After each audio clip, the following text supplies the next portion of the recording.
Okay, మంచిది. మన ప్రభు అయిన యేసుక్రీస్తు నామములో కూడి వచ్చిన మీ అందరికీ హృదయపూర్వకమైన వందనాలండి. ఒకరినొకరు వందనాలు చెప్పుకోనండి. సెకండ్ తీసుకోనండి. ఒకరినొకరు సెకండ్ తీసుకోనండి. ఒకరినొకరు దేవుడు నిన్ను దీవించును గాక అని చెప్పుకోనండి. చెప్పుకోవాలా. దేవుడు నిన్ను దీవించును గాక. హల్లెలూయా, హల్లెలూయా. ఎందుకంటే ఒకరినొకరు పలకరించుకోవటంలో ఎటువంటి దోషం ఉండకూడదని ఓ చోట ప్రార్థనకి వెళ్తే ఒకరినొకరు వందనాలు చెప్పుకోండి, ఈ పక్క ఆమెమో అడు తిరిగింది, ఆ పక్కన ఆమె ఇడు తిరిగింది. ఏందమ్మా ఎందుకు వందనాలు చెప్పుకోలేదంటే ఇద్దరు పలకరించుకోరంట. ఆమెకు నేను వాక్యం వందనాలు చెప్పేది ఏంది, ఆమె చెప్పొచ్చుగా, పోనీలే మా దేవుని ప్రేమతో క్షమించుకొని వాక్య వందనాలు చెప్పకూడదంటే లేదు, ఆమె చెప్తేనే నేను చెప్తా. ఇవన్నీ పరలోక రాజ్యంలో చెల్లవు. ఒకవేళ బైబిల్లో ఒక చోట రాయబడి ఉంది, ఉదయమున వచ్చిన కోపము సాయంత్రం కల్లా మర్చిపోవాలి, కలిసిపోవాలి. కాబట్టి మనలో ఎన్ని కోపాలున్నా, ఎన్ని ద్వేషాలున్నా, ఎన్ని కుతంత్రాలున్నా దేవుని మందిరంలోకి వచ్చేసరికి వాటన్నిటిని విడిచిపెట్టాలి. నీ వాటన్నిటిని విడిచిపెట్టగలిగితేనే మనస్ఫూర్తిగా దేవుణ్ణి స్వీకరించినట్లు, మనస్ఫూర్తిగా ఆయన్ను ప్రేమించినట్లు. వాటిని విడిచిపెట్టలేదనుకోండి, సాతాను ప్రేమించినట్లు. కాబట్టి ఈ విషయాన్ని గుర్తు చేసుకోనండి. సేవకునిగా నేను హెచ్చరిస్తున్నప్పుడు హెచ్చరికకు లోబడి దేవుని వాక్యానికి అంటుకట్టుబడి ముందుకు నడిపించబడాలని దేవుని ప్రేమలో మీ అందరికీ తెలియపరుస్తున్నాను. హల్లెలూయా, హల్లెలూయా. సమయంలో వాగ్దాన సందేశాన్ని విందాం. యెషయా గ్రంథం 66వ అధ్యాయం. యెషయా గ్రంథం 66వ అధ్యాయం 13, 14 వాక్యాన్ని చదువుకుందాం.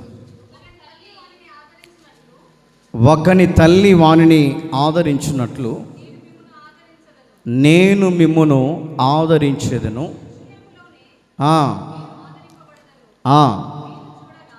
మీరు చూడగా మీ హృదయము ఉల్లసించును. చప్పట్లు కొట్టండి గట్టిగా. హల్లెలూయా.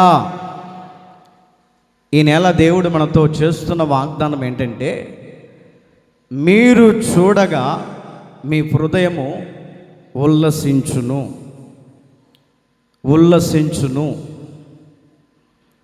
క్రీస్తునందు ప్రియ దేవుని బిడ్డలారా, ఉల్లాసము అనేది ఎప్పుడు వస్తుంది, సంతోషము అనేది ఎప్పుడు వస్తుంది అని మనం గమనిస్తూ ఉంటే చాలామందిని ఎప్పుడు చూసినా చాలా డల్లుగా ఉంటారు. అక్క ఎందుకు డల్లుగా ఉంటున్నావు, సంతోషం లేదు ఎందుకనంటే, అన్నా ఇంకొక నెల రోజులుంది. ఏంటిది అంటే పొదుపు కట్టేది. ఆ నెల రోజులు వచ్చేంత వరకు నాకు ఒంట్లో ఉల్లాసం లేదు, అందుకే నీరసంగా ఉన్నాను అని అంటారు. ఎప్పుడైతే ఆ నెల దాటి వచ్చింది, ఆ 1వ తారీఖు రాగానే ఏమండి, ఆ పొదుపులో రావాల్సిన డబ్బులు ఎప్పుడైతే ఆ ₹1,00,000 చేతికి వస్తాయో కొంతమందికి వాటిని బట్టి ఉల్లాసం వస్తుంది, వాటిని బట్టి సంతోషం వస్తుంది. ఏంటక్క ఈ రోజున కలకలగా ఉన్నా అంటే, అన్నా నిన్ననే పొదుపు తీసుకొని వచ్చే ₹1,00,000 డబ్బులు. కొన్ని పరిస్థితులను బట్టి ఉల్లాసం అనేది ఏర్పడుతూ ఉంటుంది. అక్క ఇందాక చెప్తుంది సాక్ష్యం, కార్పేట్లు తీసుకొని వచ్చేంత వరకు నాకు ఏదో ఒక ఆవేదన కలుగుతూనే ఉంది. ఎప్పుడైతే ఇక్కడికి తీసుకొచ్చి పెట్టానో నాకు సంతోషం కలిగిందని చెప్తూ ఉన్నారు.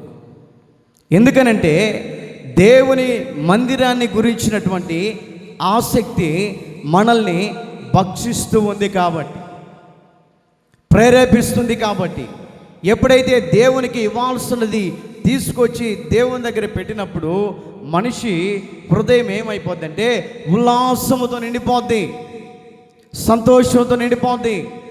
మనసులో ఉన్నటువంటి భారమంతా తొలగించబడి ఉల్లాసంతో మనం ఇంటికి వెళ్ళగలుగుతాం. కారణం ఏమిటి అంటే దేవునికి అనుకున్నటువంటి కార్యాన్ని నీవు చేయటాన్ని బట్టి, దేవునికి అనుకున్నటువంటి కార్యాన్ని, అనుకున్నటువంటి విధానాన్ని నీవు ఇవ్వటాన్ని బట్టి మనస్సులో ఆవేదన అంతా తొలగించబడి, భారమంతా తొలగించబడి, ఆవేదన ఉన్నటువంటి ఆ ఆవేదన అంతా తొలగించబడి నీలో సంతోషము, ఉల్లాసము కలగటానికి గల కారణం ఏంటంటే నువ్వు అనుకున్నది దేవునికి ఇచ్చావు కాబట్టి ఇప్పటి నుంచి మన హృదయంలో ఏమైపోద్దంటే ఉల్లాసముతో నింపబడతాం. హల్లెలూయా, హల్లెలూయా. ఉల్లాసముతో నింపబడతాం. అందుకనే దేవుడు ఈ నెల మనతో వాగ్దానం చేస్తున్నాడు, మీరు చూడగా మీ హృదయము ఉల్లాసముతో నిండిపోతుంది. మీరు చూస్తూనే ఉంటారు, మీరు చూస్తూనే ఉంటారు. ఈ వాక్యాన్ని ఎప్పుడైతే నీవు హృదయం అనబడుతున్నటువంటి పలక మీద రాసుకొని ఉంటావో ఆ వాక్య ప్రకారం మీ హృదయాన్ని దేవుడు ఏం చేస్తాడంటే ఈ నెలంతయు ఉల్లాసముతో నింపునుగాక. హల్లెలూయా. ఈ నెలంతా ఉల్లాసంగానే ఉంటారు. ఎందుకనంటే రోజు పనికి పోయి 700-800 సంపాదించుకుంటున్నారుగా. ఇంకా 2 నెలలు పోవాలా. ఏందక్క పో నేర్చుకున్నట్టు, ఏముంది అన్న, పని లేదు, ఏమి లేదు, చేతులు డబ్బులు లేవు. ఈ నెలంతా జల్సాగా ఏది కావాలన్నా ఏమండి 500కి రావాల్సిన వస్తువుని ఇదిగో 700 బార్ నొక్కుతా అని ఉల్లాసంతో ఉన్న డబ్బులన్నీ అయిపోగొట్టుకుంటారు. అట్లా అయిపోగొట్టుకోమాకండి.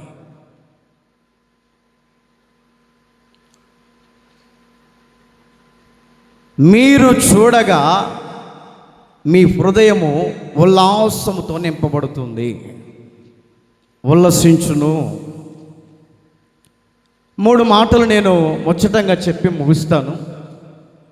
ఆయన మన వైపు చూస్తే కలిగే ప్రయోజనాలు ఏమిటి? ఆయన మన వైపు చూడటానికి గల కారణాలు ఏమిటి?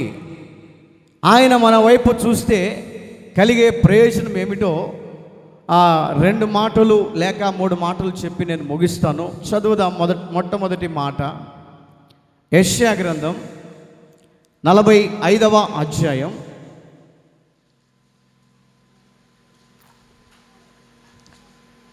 22వ వాక్యాన్ని చదువుకుందాం. బూదిగంత నివాసులారా నా వైపు చూచి రక్షణ పొందుడి. చాలండి. క్రీస్తునందు ప్రియ దేవుని బిడ్డలారా, ఆయన మన హృదయములో నివసించాలి అంటే, ఆయన మన హృదయములో నివసించి ఆయన మనతో పాటు నడిపించబడాలి అని అంటే, ఆయన మన వైపు చూడాలి అని అంటే, మొట్టమొదటిగా అక్కడ రాయబడినటువంటి మాటను గమనిస్తూ ఉంటే, నా వైపు చూసి రక్షణ పొందండి. బూదిగంత నివాసులారా నా వైపు చూసి రక్షణ పొందండి. రక్షణ అనేది ఎక్కడ దొరుకుతుంది? రక్షణ అనేది మార్కెట్లో దొరికేది కాదు. రక్షణ అనేది సంత వీధులలో దొరికేది కాదు. రక్షణ అనేది ఎక్కడెక్కడో వెతుకులాడితే దొరికేది కాదు. రక్షణ అనేది మన యొక్క మారు మనసు విధానం ఉందే. దేవుని కొరకు నేను బ్రతకాలి, దేవుని కొరకు జీవించాలి, దేవుని కొరకు నా ప్రయాణాన్ని కొనసాగించుకోవాలని దేవునితో చేసుకున్నటువంటి ఆ తీర్మానాన్ని బట్టి నీవు ఎప్పుడైతే రక్షణ మార్గములో నడిపించబడతావో అప్పుడే ఆ రక్షణను మనము ధరించుకోగలుగుతాం. రక్షణ అంటే ఎక్కడెక్కడో దొరకదు. ఎక్కడెక్కడో ఏ పరిస్థితుల గుండా ఆ రక్షణ అనేది మనకు కలగదు. యేసు క్రీస్తు ప్రభువులోనే నీకు ఒక రక్షణగా నీకు దేవుడు నిలిచి ఉంటాడు. దేవుడు నీకు రక్షణగా నిలిచి నిన్ను కాపాడుతూ, నిన్ను ఆపదలో ఉన్నటువంటి స్థితిగతుల మధ్యలో, నీవు ఏమని అన్యాయపు స్థితిగతుల మధ్యలో ఉన్నప్పుడు, ఏమని దేవునికి దూర వ్యవస్థలో ఉన్నప్పుడు, దేవునికి ఏమని దూరంగా ఉన్నటువంటి స్థితిగతుల మధ్యలో ఉన్నప్పుడు, దేవుడు నీకు ఒక ప్రేరేపణని కలిగచేసి, దేవుడు నీకు ఒక ఏమని నమ్మకత్వాన్ని కలిగించి, దేవుడు నీకు ఒక ఆ యొక్క ప్రేరేపణను కలగజేసి, ఇదిగో ఎంతకాలము నువ్వు లోకములో ఉంటావని, ఎంతకాలము నువ్వు నాకు దూరమైపోతావని దేవుడు ఆ వ్యక్తిని ప్రేరేపించే కొలది, దేవుని సేవకుల ద్వారా మాట్లాడినటువంటి ఆ మాటలను బట్టి, దేవుని సేవకుడి ద్వారా వాక్యాన్ని వినుచున్నటువంటి ఆ వాక్యమును బట్టి, దేవుని సేవకుడి ద్వారా ఏమని చేస్తున్నటువంటి ప్రసంగాలను బట్టి అనేక మంది ప్రజలట రక్షణ అనుభవంలోనికి నేను కూడా నడిపించబడాలి, రక్షణ మార్గములో నేను కూడా ముందుకు వెళ్ళాలి, రక్షణ మార్గములో నేను కూడా నడుస్తే నా బ్రతుకు బాగుపడుతుందని, రక్షణ మార్గములోనికి వెళితే నేను నా కుటుంబము మార్చబడితే దేవుళ్ళో ఉంటామని, రక్షణ మార్గంలో నడిస్తే నేను నా పిల్లలు ప్రశాంతంగా ఉండగలుగుతారని వారికి కలగటం అనేది రక్షణ అనుభవం. హల్లెలూయా, హల్లెలూయా. అందుకని అక్కడ రాయబడినటువంటి మాటలు గమనిస్తూ ఉంటే, భూదిగంత నివాసులారా, భూమి మీద నివాసము చేస్తున్నటువంటి ప్రజలారా, భూమి మీద దేవుడు అనబడుతున్నటువంటి ఆ యేసు క్రీస్తు ప్రభుల మాటలు వింటున్నటువంటి భూదిగంత నివాసులారా, ఎవరి వైపు చూడాలి? ఎవరి వైపు చూడాలంటే కొన్ని సందర్భాల్లో మనుషుల వైపు చూస్తూ ఉంటే పడిపోతూ ఉంటాం, మనుషుల వైపు చూస్తే పడిపోతూ ఉంటాం. ఒక రోజున యేసుక్రీస్తు ప్రభుల వారు సముద్రం మీద నడుచుకుంటూ వెళుతూ ఉన్నాడంట. నడుచుకుంటూ వెళుతూ ఉంటే ఏమండి, అంత దూరంలో యేసుక్రీస్తు శిష్యులట పడవ వేసుకొని నడుచుకుంటూ, వాళ్ళు కూడా పడవలో ఏమండి ఈదుకుంటూ వస్తూ ఉంటే యేసు ప్రభును చూశారట. యేసు ప్రభును చూసి వాళ్ళు విభ్రాంతి నొంది భయపడిపోయి, అయ్యో ఈ యొక్క సముద్రములో ఏదో భూతం వస్తున్నట్టుంది, ఏదో దయ్యం వస్తుంది అని చెప్పేసి యేసు ప్రభును చూసినటువంటి ఈ శిష్యులట భయపడిపోతూ ఉన్నారట. యేసు వైపు చూసి భయపడిపోతున్నారు. ఆయన నోరు తెరిచి పలుకుతున్నారు, శిష్యులారా, నేను నీకు రక్షణ మార్గాన్ని కల్పించిన వాడను, నిన్ను నేను జన్మింప చేసిన వాడను, నీకు ఆయుష్నిచ్చిన వాడను, నీ యొక్క జీవితంలో అద్భుతాలు ప్రారంభించిన దేవుడను నేనే. వాళ్ళల్లో ఒక ఆయన అంటాడు, నిజంగా నువ్వేనా యేసయ్యా? నిజంగా నువ్వేనా? నిజంగా నీవైతే, నీవు ఏ విధంగా అయితే నీళ్ళ మీద నడుస్తున్నావో నేను కూడా నీళ్ళ మీద నడుస్తా. ఎవరైనా? ఎవరు? దుడుకు పేతురు.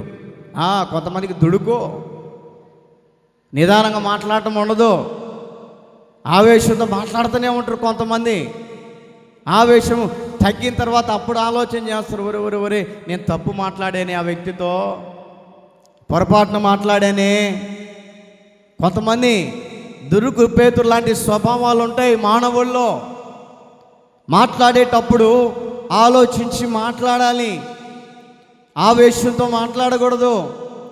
ఆలోచించి తెలివి కలిగి ఎప్పుడైతే నువ్వు మాట్లాడగలుగుతావో ఆ యొక్క మాటలను బట్టి ఎదుటి వ్యక్తి కూడా రెస్పాండ్ అవుతారు. చాలామంది పెద్దవాళ్ళు అంటుంటారు, రే వీడు మాట్లాడితే నాకు కుదరదు కానీ ఈయన నుంచి పంపి, ఈయన మాటలు నాకు కుదరవు కానీ నుంచి పంపి. అట్లాగే ప్రియ దేవుని బిడ్డలారా, ఈ యొక్క దుడుకు పేతురు ఏం చేస్తున్నాడంటే యేసు ప్రభువును చూడగానే ఆ యేసు ప్రభువును చూడగానే, నిజంగా నువ్వు యేసు ప్రభువు అయితే నేను నీళ్ళలో నీతో నడుస్తాను. సరే, పేతురు, నీవు నీళ్ళ మీద నడవాలనుకుంటున్నావు కదా, కానీ నా వైపు చూస్తూ నీవు నడువు. హల్లెలూయా, హల్లెలూయా. నా వైపు చూస్తూ నడువు. నా వైపు చూసి నడవటం వలన నీవు లోకంలో పడవు. నా వైపు చూసి నడవటం వలన నీవు అన్యాయపు స్థితిలోనికి వెళ్ళవు. నా వైపు చూసి నడవటం వలన నీవు ఆ యొక్క స్థితిగతుల మధ్యలోనికి వెళ్ళవు. నా వైపు ఎప్పుడైతే నీవు చూడగలుగుతావో నీ ఆత్మీయ జీవితము డెవలప్ అవుతూ ఉంటుంది. నా వైపు ఎప్పుడైతే నువ్వు చూస్తావో నీ యొక్క స్థితిగతులు మారిపోతుంటాయి. నా వైపు ఎప్పుడైతే నువ్వు చూడగలుగుతావో నా యొక్క అద్భుతాలను నువ్వు చూడగలుగుతావని పేతురుతో దేవుడు చెప్తుంటే, పేతురు అలాగే ప్రభువా, ఇదిగో నీ వైపే నేను చూస్తానని చెప్పేసి ముందుకు నడుచుకుంటూ పోతున్నాడంట. నడుచుకుంటూ పోతూ పోతూ పోతూ ఎప్పుడైతే యేసు ప్రభు దగ్గరికి రాగానే ఏమండి, అతను అలల వైపు చూశాడంట. భయంకరమైనటువంటి ఆ యొక్క అలలు వస్తూ ఉన్నాయి, తుఫాను వస్తూ ఉంటే ఆ తుఫాను వైపు ఎప్పుడైతే ఈ వ్యక్తి చూశాడో, తుఫాను అనగా లోకపు విధానానికి సాదృశ్యంగా మనము అనుకోవాలి.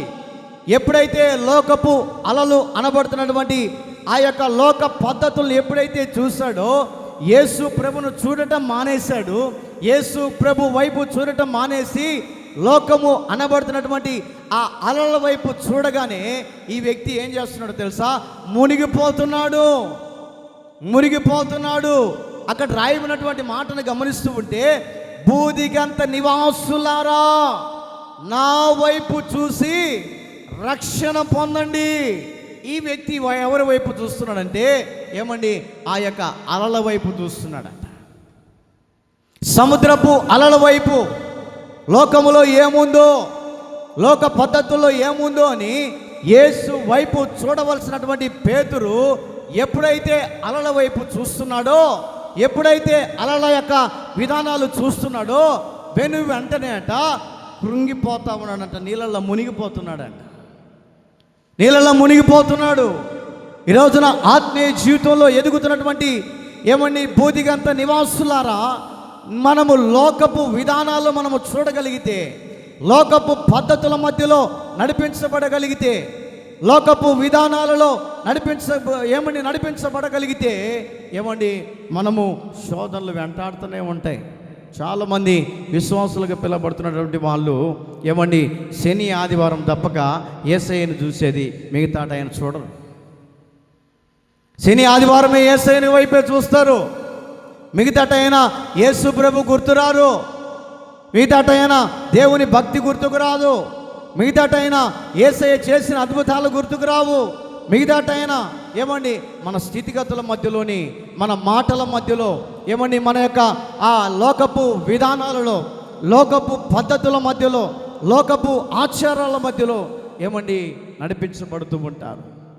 దేవుని యొక్క గ్రంథము చెబుతూ ఉంది, బూదిగంత నివాసులారా నా వైపు చూసి, నా వైపు చూసి, దేవుడు చేస్తున్నటువంటి అద్భుతాల వైపు ఏ విశ్వాస అయితే చూస్తాడో, యేసు క్రీస్తు చేసినటువంటి ఉన్నతమైనటువంటి కార్యాలను ఏ విశ్వాస అయితే చూస్తాడో, యేసు క్రీస్తు చేసినటువంటి ఉన్నతమైనటువంటి ఆ కృపచేత ఎవరైతే దాచబడుతూ ఉంటారో ఆయన వైపు చూసినటువంటి వారిని దేవుడు కృంగిపోయే స్థితికి తీసుకొని వెళ్ళడు, కృంగిపోయినటువంటి స్థితిగతుల మధ్యలోనికి వెళ్ళరు.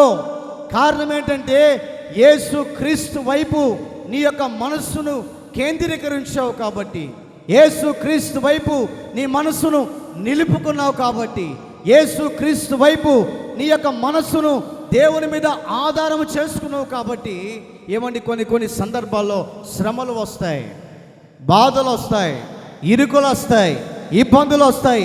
వాటన్నిటినీ ఎదిరించగలిగినటువంటి శక్తిని ఎవరిస్తారంటే యేసు క్రీస్తు వైపు చూడటం వలన దేవుడు నీకు శక్తిని అనుగ్రహిస్తాడు.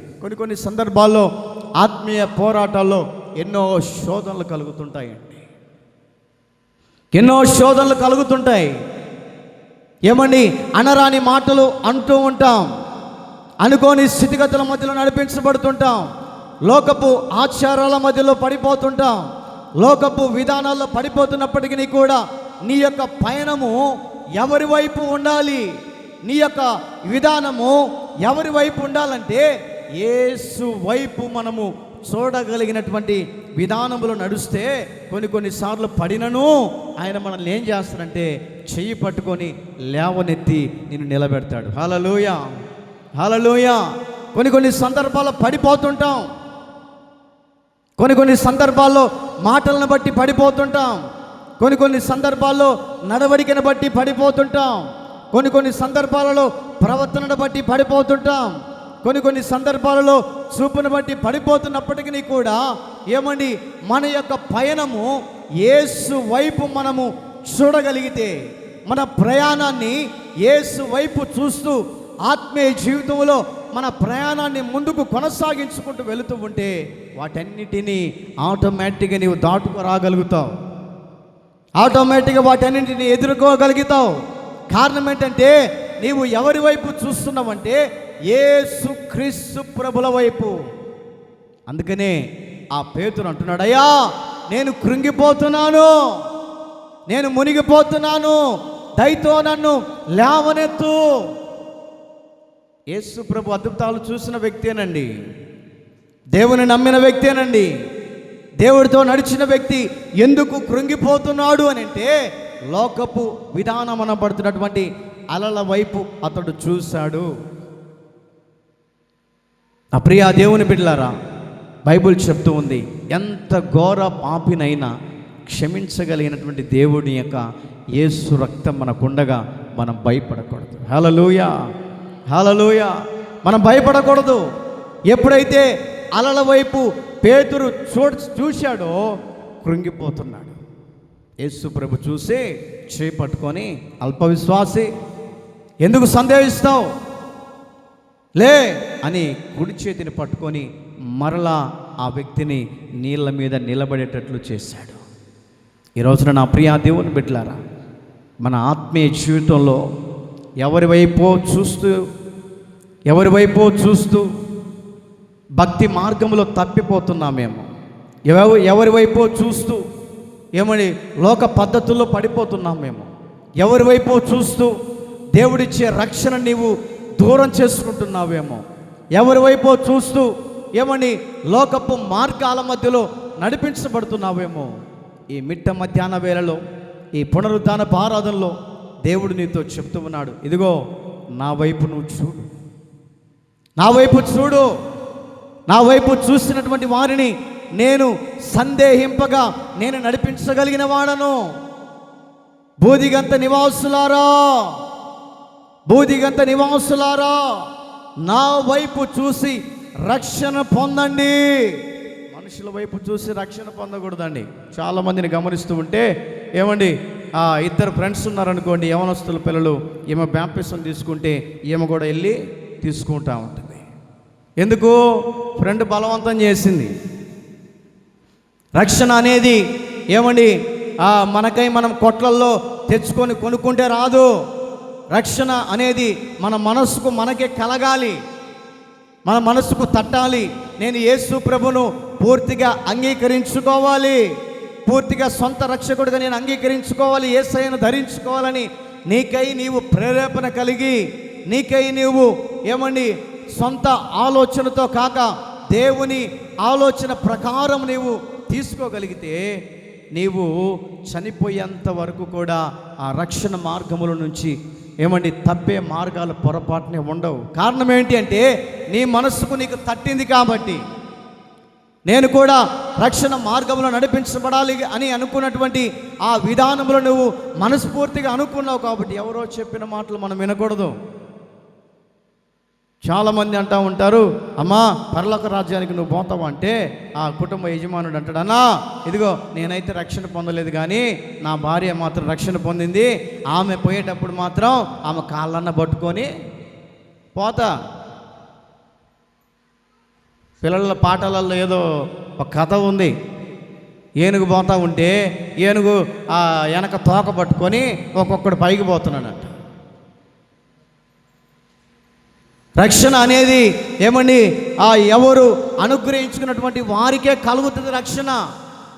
నా భార్య పరలోకానికి పోయేటప్పుడు ఆమెతో పాటు నేను కూడా చేతులు పట్టుకోను కాళ్ళు పట్టుకొని నేను కూడా పోతానంటే అపనమ్మకం.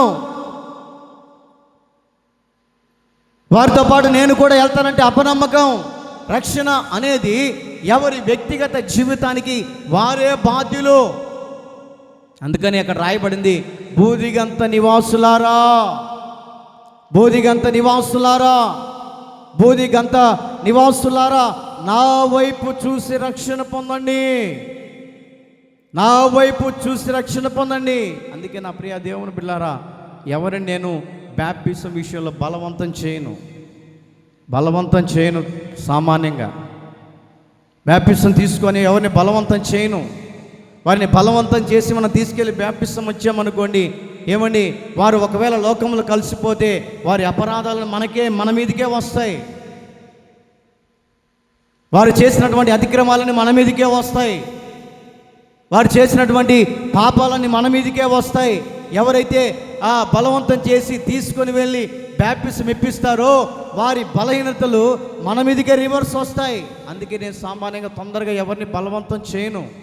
వారికై వాళ్ళ మనసుకు తట్టి వారికి అన్నా నేను బాప్టిజం తీసుకుంటాను, మనస్ఫూర్తిగా దేవుని సొంత రక్షకుడిగా అంగీకరించుకుంటానని వారికై వారు ప్రేరేపించబడి ముందుకు వస్తే ఆ విధానంలోనికి వెళ్ళాలి, ఆ స్థితిగతుల మధ్యలోనికి వెళ్ళాలి, ఆ పరిస్థితుల మధ్యలోనికి వెళ్ళాలి.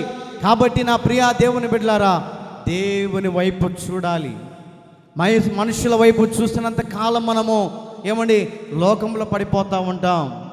మనుషుల వైపు చూసినంత కాలం ఏమండి ఆ లోక పద్ధతుల్లో పడిపోయి, లోక విధానాల్లో పడిపోయి, లోకమనబడుతున్నటువంటి స్థితిగతుల మధ్యలో పడిపోయి దరిద్ర వ్యవస్థను మనమే కొని తెచ్చుకుంటూ ఉంటాం. అందుకనే దేవుని సేవకుడిగా చెప్తున్నాను, మన యొక్క విధానం యేసయ్య వైపు చూస్తూ ఉండాలి. మన యొక్క మార్గం యేసయ్య వైపు చూడాలి. మన గురి యేసయ్య వైపు చూసి రక్షణను పొందుకునే వారిగా కనపడుతూ ఉండాలట. ఒక వ్యక్తి, బైబిల్లో రాయబడినటువంటి వ్యక్తిని చూపిస్తాను మీకు. యేసుక్రీస్తు ప్రభుల వారట ఆ దారి గుండా వెళుతూ ఉన్నాడట. దారి గుండా వెళుతూ ఉంటే అనేక మంది జన సమూహం అట, అనేక మంది ప్రజలు, వందల మంది ప్రజలు యేసు ప్రభును చూడటానికి, యేసు ప్రభు ఇచ్చే ఆశీర్వాదాలు పొందుకోవటానికి, యేసు ప్రభు చేసే అద్భుతాలు సొంతం చేసుకోవటానికి, యేసు క్రీస్తును చూడటానికంట అనేక మంది ఆ దారి గుండా నిలబడి ఉన్నారట. చాలామంది ఉన్నారు.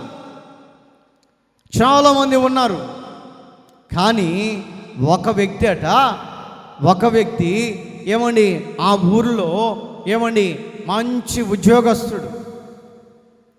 ఆయన ఎవరయ్యా అంటే ఇన్కమ్ ట్యాక్స్ ఆఫీసర్ అట. ఇన్కమ్ ట్యాక్స్ ఆఫీసర్ ఏమండి ఇంటి దగ్గరికి వెళ్ళి ఏమండి 100 రూపాయలు ఉన్నటువంటి ఆ పన్ను పక్కన ఇంకొక 0 పెట్టి ఏమండి ఆ వసూలు చేసేవాడంట. 100 రూపాయలు ప్రక్కన ఇంకొక 0 పెడితే ఎంత అయింది చెప్పండి? 1000 రూపాయలు అవుతుంది. 100 రూపాయలేమో గవర్నమెంట్ ట్యాక్స్కి వెళ్తుంది, మిగతాయి మాత్రం ఆయన అకౌంట్లో వేసుకునేవాడంట. అలాగా అక్రమానంగా సంపాదించాడంట ఆ ఊర్లో. ఆ ఊర్లో ధనవంతుడు ఎవరయ్యా అంటే ఆ వ్యక్తే ధనవంతుడు. ఆ యొక్క ఊర్లో ఆ వ్యక్తే. ఆయన కూడా యేసు ప్రభును చూడటానికి వచ్చాడట. యేసు ప్రభును చూడటానికి వచ్చాడు. అక్కడ బైబిల్లో రాయబడింది, యేసు ప్రభువును చూడటానికి వచ్చిన వ్యక్తి ఏమండి ఎంతమంది జనాలలో గుంపులుగా ఉన్నప్పుడు వాళ్ళందరూ హైట్ పర్సెంట్ అంట. హైట్గా ఉండేవాళ్ళు. ఈ వ్యక్తి మాత్రం పొట్టోడట. బైబిల్లో రాయబడింది ఈ వ్యక్తి పొట్టోడు. యేసు ప్రభువును చూడటానికి ఆశ ఉంది కానీ ఏమండి జనాలలో మాత్రం ఇతను కనపడట్లేదు. వయసులో పెద్దోడే చూడటానికి మాత్రం పొట్టితనంలో కనపడుతూ ఉన్నాడు. ఏమండి ఆ ఊర్లో అందరి వారికంటే ధనవంతుడు, కానీ యేసు ప్రభును చూడటానికి వచ్చాడట. బైబిల్లో రాయబడింది, అతను పొట్టివాడైనందున ఏ చెట్టు ఎక్కాడంట? ఒక పిల్లల్ని అడిగా, ఎరా జక్కయ్య ఏ చెట్టు ఎక్కాడు అని అంటే, అన్నా కాని చెట్టు ఎక్కాడన్నా. ఏ చెట్టు? ఒకడు అంటున్నాడు, రే కాని చెట్టు ఎట్టెక్కుతారా, బైబిల్ ఏముంది అని అంటే, అన్న కాని చెట్టు మేడి చెట్టు లాగే ఉంది కదన్నా.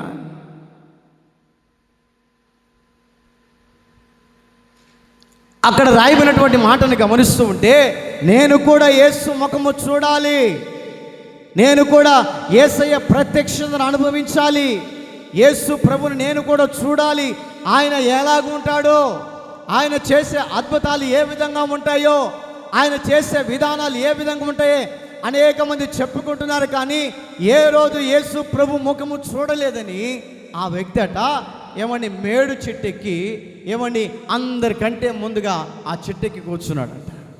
యేసుక్రీస్తు ప్రభుల వారు ఆ దారి గుండా వస్తూ అనేక మందిని స్వస్థపరుస్తూ, అనేక మంది బాధలు వింటూ, అనేక మంది సమస్యలు వింటూ, అనేక మంది ఏమని కన్నీళ్ళని పెట్టుకుంటే వారి కన్నీళ్ళని తుడుస్తూ స్వస్థపరుస్తూ వస్తూ ఉంటే, యేసుక్రీస్తు ప్రభుల వారు నడుచుకుంటూ ఆ చెట్టు దగ్గరికి వచ్చి ఏమండి అటు ఇటు చూసి కన్నులెత్తి ఏమండి నోరు తెరిచి అతని పేరు పిలుస్తున్నాడంట. హల్లెలూయా, హల్లెలూయా. జక్కయ్యా నీవు కిందికి దిగిరా. యేసు ప్రభుకి ఎవరన్నా చెప్పారండి? చెప్పలేదు. యేసు ప్రభుకు పలానా వ్యక్తి ఆ పలానా పేరని యేసు ప్రభుకి ఎవరు చెప్పలేదు. యేసు క్రీస్తు ఎవరయ్యా అంటే హృదయ అంతర్భాగాన్ని ఎరిగినటువంటి దేవుడు. యేసు క్రీస్తు ఎవరయ్యా అంటే ఏమండి మన యొక్క హృదయములైనటువంటి మనోభావాలను ఏమండి బట్టబయలు చేయగలిగిన దేవుడు. యేసు క్రీస్తు ఎవరంటే నువ్వు హృదయ అంతర్భాగాన్ని ఎరిగి నీ స్థితిగతులు మార్చడానికి, నీ యొక్క స్థితిగతులని మార్చి మారు మనసు అనబడుతున్నటువంటి రక్షణను ధరించే దేవుడు. యేసు క్రీస్తు ఎవరంటే మన యొక్క హృదయ అంతర్భాగాన్ని ఎరిగిన దేవుడిగా కనపడుతూ ఉన్నాడు. అందుకనే మనందరికీ ఆయన ఎవరంటే యేసు క్రీస్తే దేవుడిగా ఉన్నాడు. ఈరోజున ఎందుకు ఆయన ఆరాధన చేస్తున్నామంటే, ఈరోజున ఎందుకు ఆయన స్తుతిస్తున్నామంటే, ఎందుకు ఈరోజున దేవుడిగా మనం కొలుస్తున్నామంటే, మన అంతర్భాగంలో ఉన్నటువంటి ప్రతి పాపాన్ని, మన శాపాన్ని, మన దరిద్రతను ఎందుకు దేవుడు గుర్తెరిగి ఉన్నాడంటే ఏమండి ఆయన దేవుడిగా పిలువబడుతున్నాడు కాబట్టి, ఆయన మెస్సయ్యగా పిలువబడుతున్నాడు కాబట్టి, ఉన్నతమైనటువంటి ఆశీర్వాదాలతో నింపబడే దేవుడిగా పిలువబడుతున్నాడు కాబట్టి, ఆయన జ్యోతిర్మయుడిగా మనకు ప్రత్యక్షమవుతున్నాడు కాబట్టి, ఆయన మహిమా స్వరూపిగా మనకు ప్రత్యక్షమవుతున్నాడు కాబట్టి, అందుకే ఈ రోజున మనము దేవుడని పిలుస్తున్నాం. దేవుడని మనం పిలుస్తున్నాం. ఆయన్ను దేవుడిగా మనం స్వీకరిస్తున్నాం, సొంత రక్షకుడిగా అంగీకరిస్తున్నామంటే ఆయన మనకు దేవుడిగా ఉన్నాడు కాబట్టి. ఆ చెట్టు దగ్గరికి వచ్చాట, ఇదిగో జక్కయ్య నేడు నీ ఇంటికి నేను రావలసి ఉంది. చదవండి ఆ మాట, లూకాసు వార్త చదవమా. ఆ చోటికి వచ్చినప్పుడు కన్నులెత్తి చూచి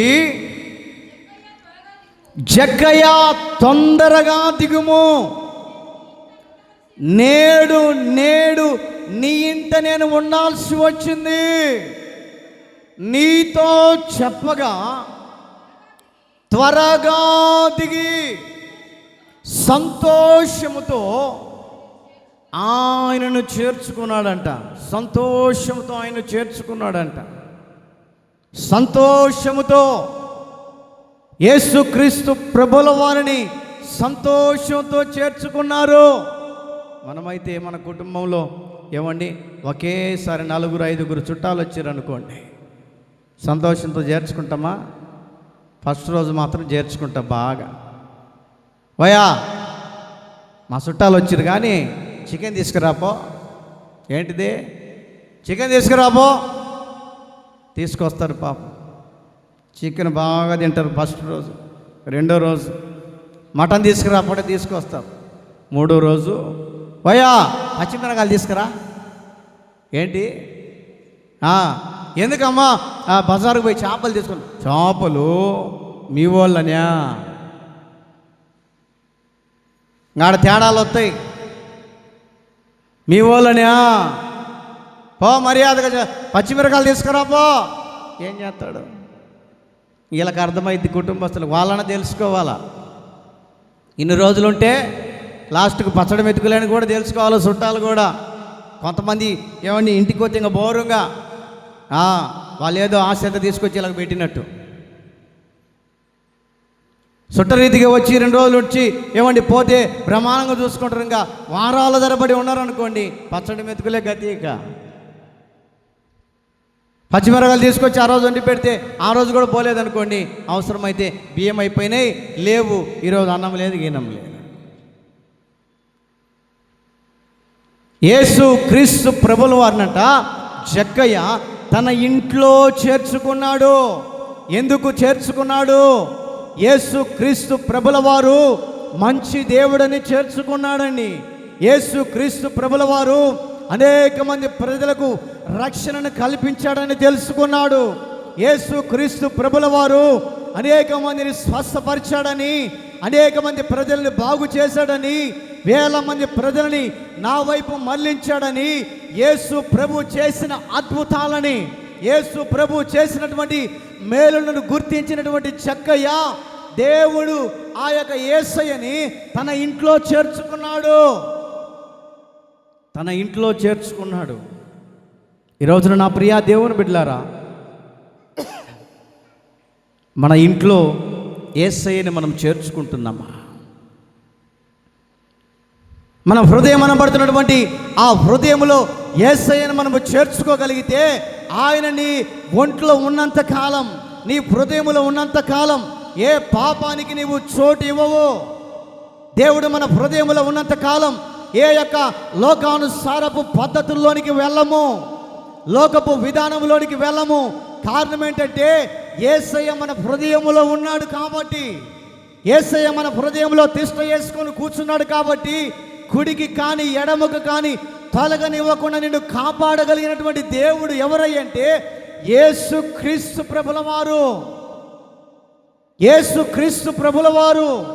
ఈ రోజున నా ప్రియా దేవుని బిడ్డలారా, ప్రభు బలలో పాలు పంపులు పొందడానికి సిద్ధపాటు కలిగి వచ్చావంటే యేసు క్రీస్తు ప్రభుల వారు నీ హృదయంలో ఉన్నాడని గుర్తెరిగావు కాబట్టి, దేవుడు నా యొక్క అతిక్రమాలు క్షమించాడని నీవు గుర్తెరిగావు కాబట్టి, దేవుడు నేను చేసిన పొరపాట్లను దేవుడు నన్ను క్షమించాడని నీవు గుర్తెరిగావు కాబట్టి, మనస్ఫూర్తిగా ఏమండి దేవునిలో నిలవటానికి నువ్వు సిద్ధపడ్డావు. అందుకే దేవుని సన్నిధిలో పాలు పంపులు పొందటానికి, బలలో పాలు పంపులు పొందటానికి నువ్వు అర్హుడిగా మార్చబడతావు. జక్కయ్యట యేసు క్రీస్తు ప్రభునట ఏమండి ఇంట్లోకి చేర్చుకున్నాడు. ఇంట్లోకి చేర్చుకున్నాడు. ఎప్పుడైతే యేసు క్రీస్తు ప్రభుల వారు తన ఇంట్లో అడుగుపెట్టాడో, యేసయ్య వైపు జక్కయ్య ముఖము తట్టి యేసయ్య యొక్క ముఖాన్ని చూడగానంట అతడు చేసినటువంటి ఏమండి పొరపాట్లన్నీ దేవుడి దగ్గర ఒప్పుకుంటున్నాడంట. రాయబడినటువంటి మాటే. యేసు ప్రభు ముఖము చూడగానే యేసు ప్రభు దగ్గరికి వెళ్ళి, అయ్యా నేను ఎంతమంది దగ్గర అయితే అక్రమానంగా సంపాదించుకున్నానో వడ్డీతో సహా కట్టేస్తాను. యేసు ప్రభు చెప్పాడండి? చెప్పలేదు. యేసు ప్రభు నువ్వు పాపివి, నువ్వు దుర్మార్గుడివి జక్కయ్య, నువ్వు మంచోడు కాదని యేసు ప్రభు నోరు తెరిచి ఏమండి అపనమ్మకమైనటువంటి మాటలు, బాధించే మాటలు, ఏమండి నేరారోపణ చేసే మాటలు యేసు క్రీస్తు ప్రభుల వారు పొరపాటునే పలకలేదు. యేసు ప్రభు ముఖం ఎప్పుడైతే జక్కయ్య చూశాడో, జక్కయ్య చెప్తున్నాడు, అయ్యా ఎవరి దగ్గరైనా అన్యాయంగా నేను తీసుకుంటే తీసుకెళ్ళి ఇచ్చేస్తాను.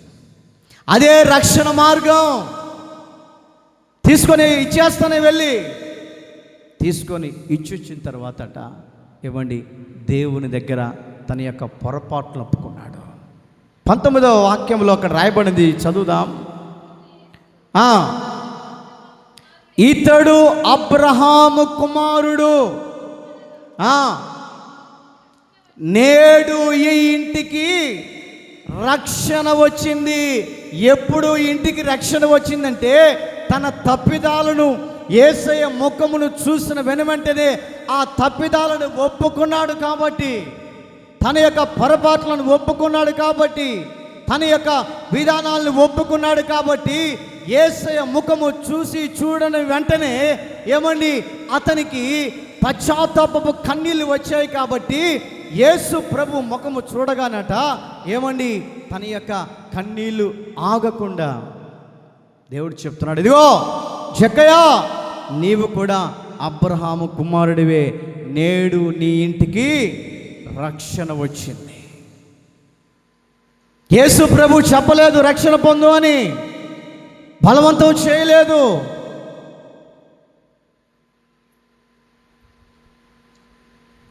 దేవుడు అనుగ్రహించినటువంటి రక్షణను చూడటానికి గల కారణం ఏంటి జక్కయ్య విషయంలో అంటే, జక్కయ్య అట దేవుని ముఖము చూశాడట, ఆయన వైపు చూశాడు.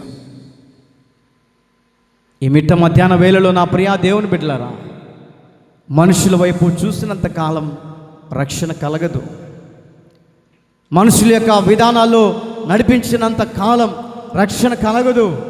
నీకు రక్షణ ఎక్కడ కలుగుతుంది అంటే దేవుని ముఖము నువ్వు ఎప్పుడైతే చూడగలుగుతావో. లూకాసు వర్తమానంలో ఒక మాట రాయబడింది, 2వ అధ్యాయం 31, 32 వాక్యం.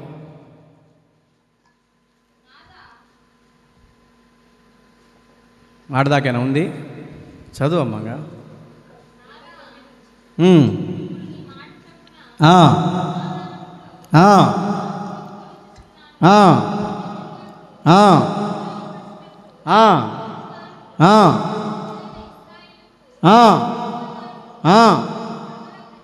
నీవు సకల ప్రజల ఎదుట సిద్ధపరిచిన నీ రక్షణ నేను కనులారా చూచి తిని, నేను కనులారా చూచి తిని. ఎవరు సిద్ధపరిచారు రక్షణ అంటే దేవుడు సిద్ధపరిచినటువంటి ఏమండి రక్షణను కనులారా చూడగలిగాడు. ఎవరు అంటే జక్కయ్య కనులారా యేసు క్రీస్తు ప్రభుల వారిచ్చే రక్షణను చూడగలగటానికి గల కారణం ఏంటంటే యేసయ్య ముఖాన్ని చూశాడు. యేసయ్య ముఖాన్ని చూశాడు. యేసయ్య ముఖాన్ని చూశాడు. ఈ రోజున నా ప్రియా దేవుని బిడ్డలారా, ఎవరి వైపు మనం చూస్తున్నాం? మనుషుల వైపు చూసినంత కాలం ఏమండి నీకు శ్రమలు కలుగుతూనే ఉంటాయి. మనుషుల వైపు చూసినంత కాలం ఇబ్బంది పడుతూనే ఉంటాం. మనుషుల వైపు చూసినంత కాలం శ్రమల పాలు అవుతూనే ఉంటాం. మనుషుల వైపు చూసినంత కాలం ఏమండి వారి భక్తి వైపు, వీర భక్తి వైపు ఏమండి చూసుకుంటున్నంత కాలము ఏమండి మనం లోకములో కలిసిపోతూనే ఉంటాం. లోక మార్గంలో నడిపించబడుతూనే ఉంటాం. మనకు ఒక మాదిరి ఉంది. ఆ మాదిరి ఎవరయ్యా అంటే యేసుక్రీస్తు ప్రభుల వారు. యేసుక్రీస్తు ప్రభుల వారు మనకు చూపించినటువంటి ఆ మాదిరి ప్రకారం మనం నడవగలిగితే కొన్ని సందర్భాల్లో శ్రమలు వస్తుంటాయి. కొన్ని సందర్భాల్లో నిందలు వస్తుంటాయి. కొన్ని సందర్భాల్లో అవమానాలు వస్తుంటాయి. కొన్ని సందర్భాల్లో ఏమండి నిట్టూర్పులు వస్తున్నప్పటికీ కూడా నీ పయనము ఎవరి వైపు ఉందేనంటే యేసు క్రీస్తు ముఖం వైపు నీ పయనాన్ని నువ్వు కొనసాగుతుంటే వాటన్నిటిని నా దేవుడు ఎదుర్కొని ఆత్మీయ జీవితంలో మిమ్మల్ని ముందుకు తీసుకొని వెళ్ళునుగాక. తలలు వంచండి, కళ్ళు మూయండి, ప్రార్థన చేసుకుందాం.